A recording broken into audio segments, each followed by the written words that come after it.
Hi, Gemini. Welcome to your astrology forecast for the month of June 2020. Let's get right into this. This is a crazy month. It's going to be a little bit like a roller coaster. It's going to start off a little wonky, then it's going to get much better as we go along. So if you're listening to at the beginning, please don't get disheartened and just tune in. Just keep tuning in because it does get better. So as I mentioned in my general energies last week, I did mention the lunar eclipse already, my general energies, but for those of you who didn't catch the tarot messages, I did mention that before I got into the tarot messages. I'm going to talk about it again, just real quick. So we do have the, on June 5th, we have the full moon. It's a lunar eclipse in Sagittarius, which happens to be the south node right now. So we're having a lunar eclipse there. And this is a pretty impulsive and angry one because the moon is square Mars and the moon's also opposite Venus retrograde. This is not the best energy for relationships that are strained right now. So if you know you're in a relationship that's strained already, really could be seriously put to the test. Now, if you're in a good solid connection, this could make you guys even stronger, make you even better off than before. So, it really does depend on where it is that you're at. But if it's a regular full moon, it's just a lot stronger. And the thing is, because the moon controls Cancer, and Cancer is all about that fourth home, right? The fourth house. First of all, before I get into anything even further, let me just say, first of all, happy birthday to everybody. You guys know I'm a Gemini sun too, so yay us, go us, right? But there's so much Gemini energy, holy cow, going on. So not to eclipse myself, but I did want to just mention like a big wow, Gemini this month. This is just going to be such a huge month for you guys. It's really pretty crazy. All right, but anyway, let's get back to what the lunar eclipse even means, because I know a lot of you guys have been asking me about it. Again, because the moon rules Cancer, and Cancer is that fourth house of home, and it has to do with I feel, and it has to do with safety, right, and nurturing. Whenever we have this here, whenever we have this lunar eclipse, it is this really pushing in front of our face. How safe do you feel in this particular area, right? And gems, we have this in our seventh house, right, which is the seventh house of relationships, of intimate connections, of business partnerships, of those strong ties and connections, right? So here we're really going to be asked to overcome any sort of challenges. We're really going to be asked to sacrifice something that that we need to really look at in the house of relationships. Now, let's just talk a little bit about what the seventh house is. This has to do with the realization of significant others in your life. It's not only, and I want to clarify something here because this is another point of confusion. Love affairs, boyfriend, girlfriend kind of relationships, those are fifth house energy. Seventh house energy is more marital partner. It's that level of connection. It's not about the marriage certificate, but you know what I mean, like that level. It has to do with business partnerships. It has to do with those super close soul connections. I almost kind of want you to think about the lover's energy, right? Because the lover's energy is not only for people in intimate connections, it's about people with a shared soul purpose, right? So that could even be close family connections as well. But anyway, that's what the seventh house is. And this is where we have lunar eclipse. So this has to do with this realization of the significance of others in your life, for good or bad. You're going to be doing a lot of thinking about this. It's relationships based on mutual commitment, legal or otherwise. And it's the kind of partner you're attracted to as well. What you project onto your partners, what you bring into relationships. All these things are going to have to be thought about here. This is also the space of open enemies, what we see in other people that we don't like in ourselves, right? The general atmosphere in close relationships, like the really close ones that you have, and thinking about how much you blend and cooperate versus how much do you assert your own individuality within the connection. And you're going to need to look at this because the lunar eclipse is happening in Sag, and Sag is all about our belief system. And because it's that south node energy, we're going to be asked to sacrifice something. So if you're in a relationship and things are rocky, in an intimate connection, maybe in like a marriage, you may need to look at, where do you need to compromise more?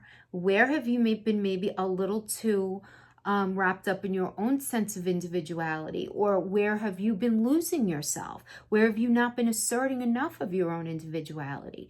You know, I'm really trying to balance the scales there, but it's going to be this idea of needing to give something up, right? Something that you believe to be the case, right? Because remember, the 7th house and 5th house, first house energies work in tandem with each other, right? And this is just a very powerful time for you guys, right? I mean, because you guys are the North Node, you know, Sagittarius, which is the lunar energy, you know, it's your partner. So it's like your partner's like saying, come here, you have to, you know, you have to really look at this.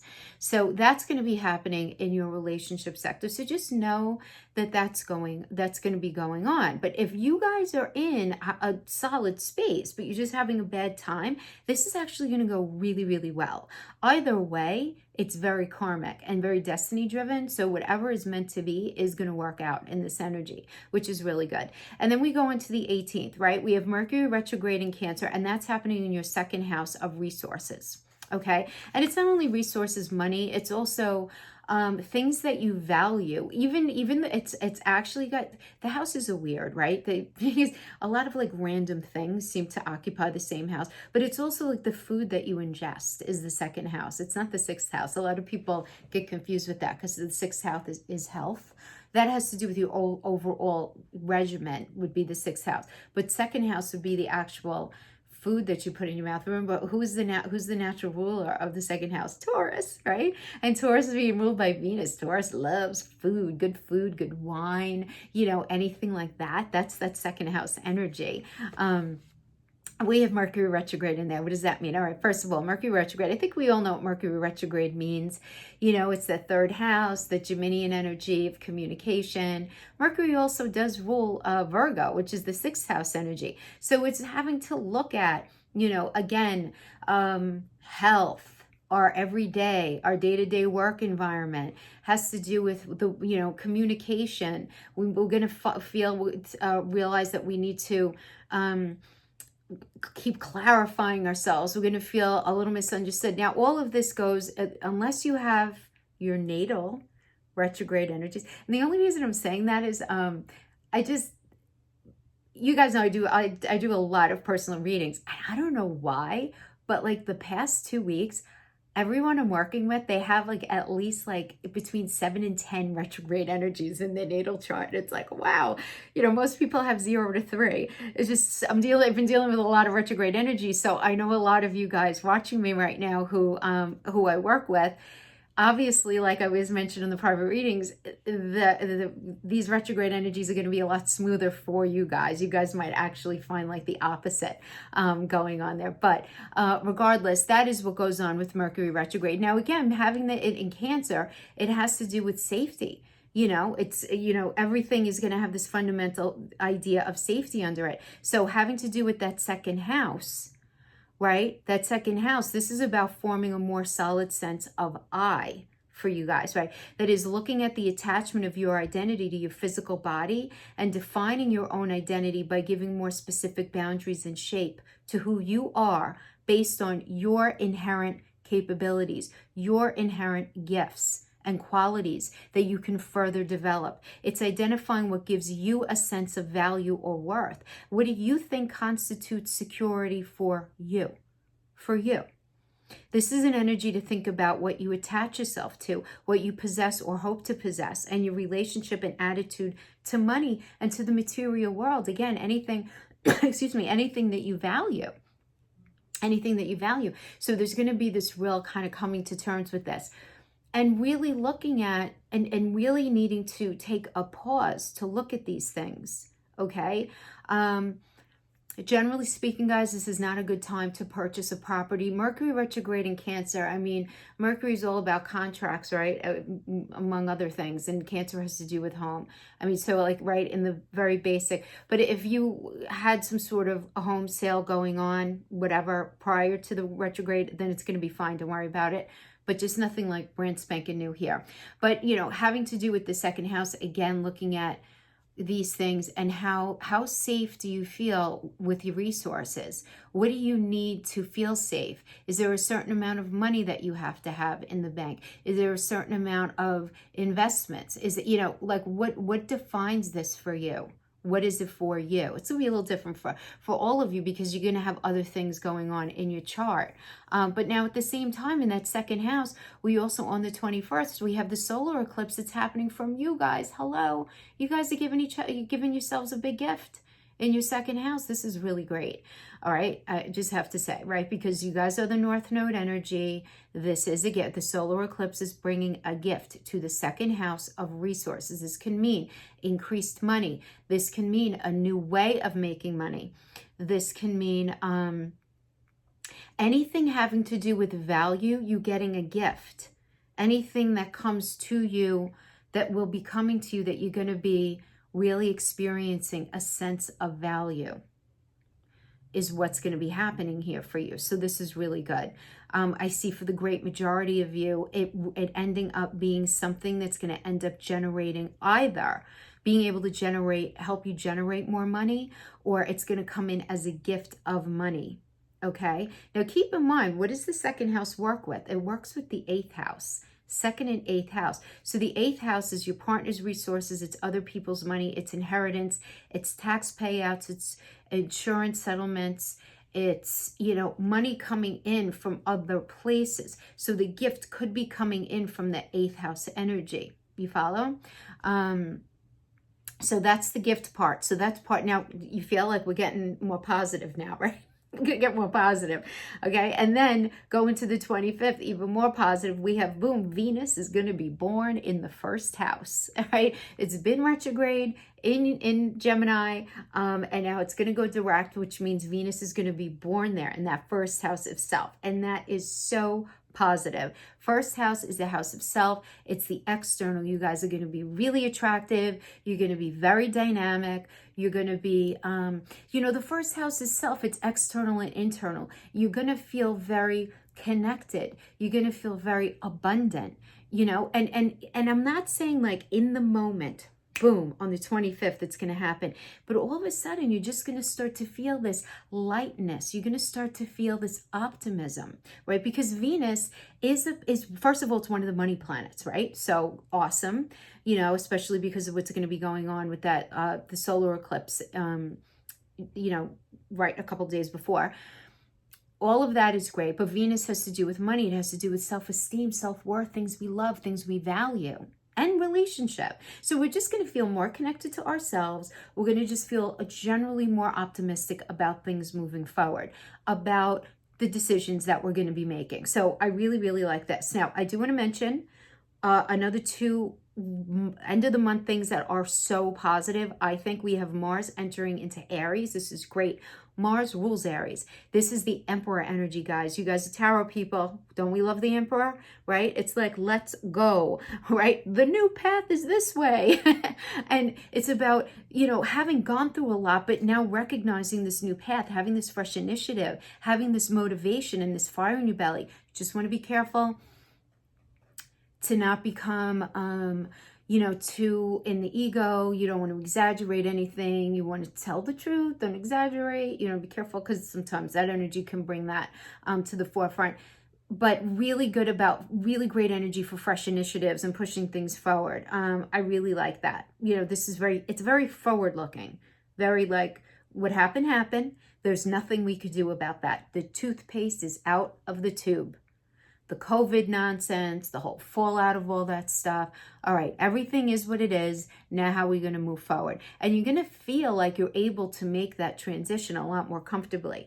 Okay, so that's really good. And then the last thing is on June 30th, we have Jupiter conjunct Pluto.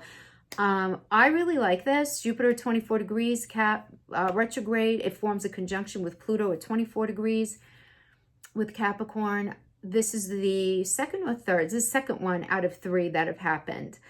This is a longer term aspect, an increased need for shared interests with others, as well as adventurous, risky undertakings. You're really going to be striving for personal significance in this energy. This is very, again, more forward movement, really incredible energy for personal growth and expansion. You're going to be very persuasive in this energy. You really are. You want to make sure that you're not persuaded too easily, but communication is just going to be really popping. You know, remember, Jupiter is about luck and expansion, and Pluto is about transformation. So we have this expansion of this transformation, but this is a very positive thing because it's really pushing us to make these significant, long-lasting changes. So, and one of the most positive uses of this transit is to just generally drive to better ourselves. That's what I mean. It's like a very long transit. It's a big one. Problem solving is going to be happening a lot easier. We won't feel so in the fog. We're going to still feel a little foggy, keeping it real. We still have retrogrades going on, but not like we've been feeling. Nothing like we've been feeling. Our faith is going to be restored in some way. Social and material goals may come into very strong focus. Reform could figure in now. Again, problem solving. This transit generally favors big business, laws, grants, taxes, education, commerce. I don't know. Maybe we'll get more stimulus. Finally, who knows? But the energy is just very, very indicated here at the end of the month. So I really like this. We might decide to invest our time and energy and possibly money into an ambitious new project. So, you know, I could see this happening as well, just because of what's going to be happening in that second house. Because remember, the second house energy is also it's what we do for money as well, like specifically within our career sector, what we do. So, you know, there's just going to be a lot of forward movement here with Venus being born in there. I just see a lot of really positive things coming. Now, it's not going to happen like that. You have to give it until like mid-July, but it's just, you're going to feel this lightening up as June sort of reaches its close. And then we're going to go through July. Things are just going to start to really feel so different. And finally, that horrible phrase that everybody is saying, like the new normal, whatever, it's gonna come and it'll be good. So guys, that is what I have for you. I hope this was helpful in some way. We'll see you guys in a few days for that Black Moon Lilith video I've been promising you guys. I've been super busy. I'm sorry I haven't gotten it out to you yet, but thank you so much for joining me, and I will see you next time. Bye-bye.